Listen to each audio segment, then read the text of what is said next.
అన్న మొత్తం నా బతుకు రోడ్డు మీద పడ్డదన్న. మొత్తం నా అన్యాయం అయిపోయిందన్న. నా సంసారం అంతా గంగడగడ అయిపోయిందన్న. అన్న అన్న అన్న నా మీద కోపంతో రేవంత్ రెడ్డి ప్రభుత్వం నీ కడుపు మీద కొట్టింది అన్న. నా మీద అభిమానంతో నీ బొమ్మ పెట్టుకుంటే అన్న నువ్వు వాడు నీ కడుపు మీద కొట్టిండు. అన్న ఏమంటుందంటే అన్న 5 లక్షలైనా 10 లక్షలైనా నీకు ఒక బ్రహ్మాండమైన దుకాణం వెళ్ళి నీకు ప్రాపర్ గా మున్సిపల్ పర్మిషన్ ఉన్న దుకాణం నేను పెట్టిస్తా అన్న. నుంచి నేనే వచ్చి ప్రారంభోత్సవం చేస్తాను. థ్యాంక్స్ అన్న. ఇక ధరలా గిర్రాలు పని చేయక వాళ్ళు మళ్ళీ చూసుకుందాం వాళ్ళు అట్లా కాదు గింత సార్ సార్ వాళ్ళు పక్కడగాళ్ళు నీకు దుకాణం పెట్టించే బాధ్యత నాది. సరే సార్. అన్న ఫోన్ మాట్లాడు. నువ్వు బాధపడదు, నీకు మేము ఉన్నాం. ఈ ఓటర్ని మళ్ళీ ఎప్పలేక చాలు చేపిస్తా.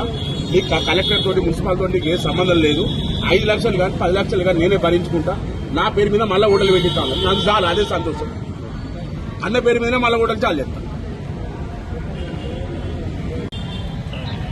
అన్న మొత్తం నా బతుకు రోడ్డు మీద పడ్డదన్న.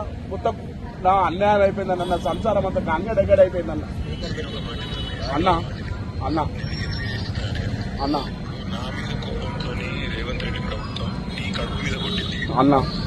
నా మీద అభిమానంతో నీ బొమ్మ పెట్టుకుంటే అన్న నువ్వు వాడు నీ కడుపు మీద కొట్టిండు. అన్న ఏమంటుందంటే అన్న 5 లక్షలైనా 10 లక్షలైనా నీకు ఒక బ్రహ్మాండమైన దుకాణం వెళ్ళి నీకు ప్రాపర్ గా మున్సిపల్ పర్మిషన్ ఉన్న దుకాణం నేను పెట్టిస్తా. అన్న నుంచి నేనే వచ్చి ప్రారంభోత్సవం చేస్తాను. థ్యాంక్స్ అన్న. ఇక ధరలా గిర్రాలు పని చేయక వాళ్ళు మళ్ళీ చూసుకుందాం వాళ్ళు అట్లా కాదు గింత సార్ సార్ వాళ్ళు పక్కడగాళ్ళు నీకు దుకాణం పెట్టించే బాధ్యత నాది. సరే సార్. అన్న ఫోన్ మాట్లాడు. నువ్వు బాధపడదు, నీకు మేము ఉన్నాం. ఈ ఓటర్ని మళ్ళీ ఎప్పలేక చాలు చేపిస్తా. నీకు కలెక్టర్ తోటి మున్సిపల్ తోటి నీకు ఏ సంబంధం లేదు. 5 లక్షలు కానీ 10 లక్షలు కానీ నేనే భరించుకుంటా.